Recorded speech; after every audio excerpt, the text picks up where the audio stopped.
कंबर सुल्तान न्याज़ हुसैन तुंहिंजो जीर पुट कंबर फ्रेंड्स वेलफेयर ऐं शहरनि जी तरफ़ां सेब अमलदारनि जी नाजाइज़नि ख़िलाफ़ अॼु 14 ॾींहं बि भुट्टो चौक ते अलामती बुख हड़ताल करे मुहिम जारी थी वई।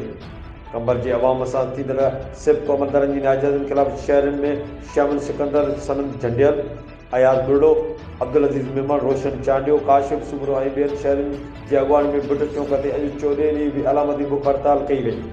इन मौक़े ते मथियनि अॻवाननि सां ॻाल्हाईंदे चयो त सेबको पारां शहर जे सियासी समाजी अॻवाननि समेत शहरनि मथां तहसुब जे बुनियाद ते कूड़ा केस दाख़िल कया विया आहिनि जेके सरासर ज़्यादती आहे।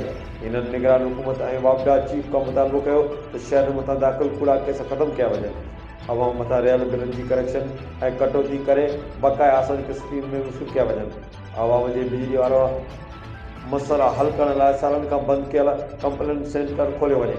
11,000 जूं तारूं तब्दील कयूं वञनि जेके भुट्टो साहिब जे दौर खां लॻल आहिनि जंहिंजी हर साल लखे रुपयनि जी बजट करप्शन जी भरचड़ी आहे ऐं करप्ट राशि अमले ख़िलाफ़ कार्रवाई करे वसाले अंजाम ते पहुचाए वञे ऐं शहरनि खे रिलीफ मुहैया कयो वञे न त ॿी सूरत में एहतजाज जो सिलसिलो वसी पैमाने ते कयो वेंदो। सदा रहो मुंहिंजी सिंध न्यूज़ चैनल लाखों।